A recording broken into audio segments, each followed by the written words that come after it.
The moment they called my name, I looked up into the crowd, and I saw everyone, parents standing, clapping, smiling, crying. Everyone except her. My name is Emily Carter, and the day I graduated was the same day I realized you can achieve everything and still feel completely alone. I had imagined that moment for years, walking across the stage, hearing my name echo through the auditorium, holding the degree I fought so hard for. But more than that, I imagined seeing one person in the crowd, my mother, not just sitting there, but proud, present, finally choosing me, even just for one day. Because growing up, that wasn't something I could count on. My mom wasn't absent physically. She was worse, inconsistent. Some days she was warm, loving, supportive, and other days she was distant, cold, unavailable. And I never knew which version I would get. So I learned something early in life. Don't expect too much. But graduation felt different because I didn't just invite her. I asked her, "Please come," I told her weeks before. "It really matters to me." She looked at me with that familiar expression, half present, half somewhere else. "I'll try," she said. "I'll try." 2 words that never meant yes. But I held on to them anyway, because hope doesn't need certainty. The day arrived. I got ready slowly, carefully, cap adjusted, gown straightened, hands slightly shaking. Not from fear, from anticipation. Because deep down, I still believed maybe this time would be different. I sat with my classmates, everyone excited, talking, laughing, pointing toward the crowd. "There's my dad. My mom's over there." Voices full of pride. I stayed quiet, scanning, searching, row by row, face by face. Nothing. Maybe she's late, I told myself. That familiar excuse, the one I had used my whole life. Then the ceremony started. Names began being called, one after another. Time moved forward, slowly, uncomfortably, and still no sign of her. My chest started tightening, not dramatically, not visibly, quietly, the kind of pain you don't show, the kind you've learned to hide. Then, Emily Carter. My name. I stood up, walked forward, step by step. The room blurred slightly, not from emotion, from something deeper. Disappointment. I reached the stage, took my degree, shook hands, smiled. Because that's what you're supposed to do, even when something inside you is breaking. And just as I turned, I looked one more time. One last chance, one last hope. Nothing. That's when it hit me.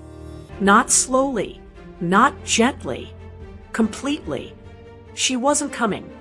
And for the first time, I didn't make an excuse for her. I accepted it. My steps felt heavier as I walked off stage. The noise around me faded. Clapping, cheering, celebration. All of it felt distant. Because in that moment, I wasn't thinking about my achievement. I was thinking about absence. The one person I wanted there chose not to be.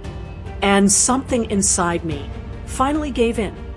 I sat back down, hands still holding the degree. But they didn't feel steady anymore. My breathing changed.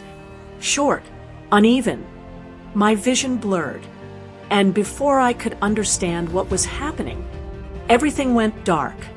But what happened after I collapsed was something she never expected. When I opened my eyes, the world didn't look the same.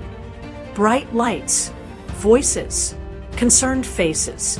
For a moment, I didn't know where I was. Then it came back.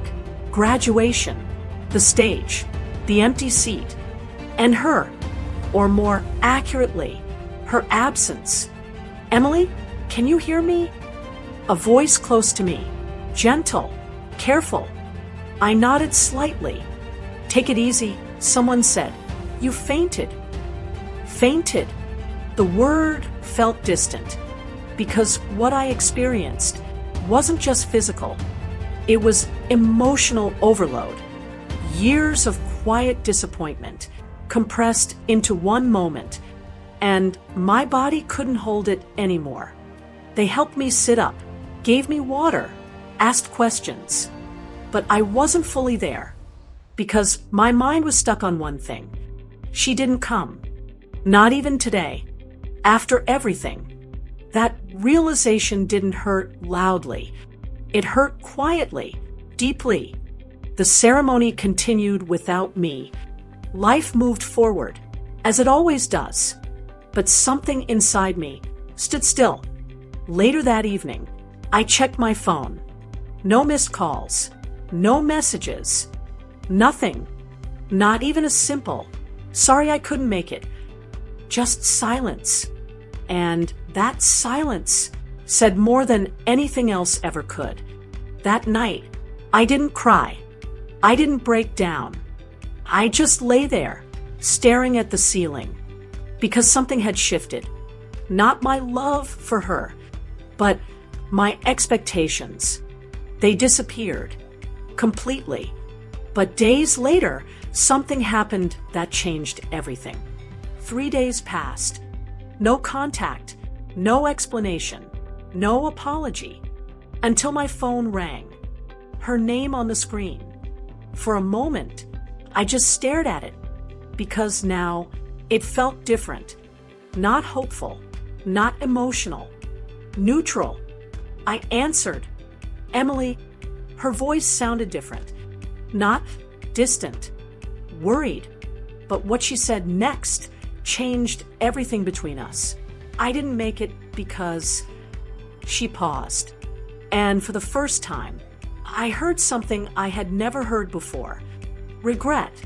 Real regret. And what I learned next made me see everything differently.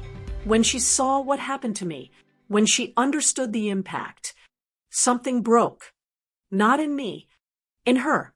And that's when she realized some moments can't be undone. Some people think revenge is about making someone suffer. But sometimes the most powerful outcome is realization. She didn't need punishment. She needed understanding. And when it finally came, it changed everything. Not perfectly, not instantly, but honestly, because for the first time, she saw me, not as responsibility, but as someone who needed her.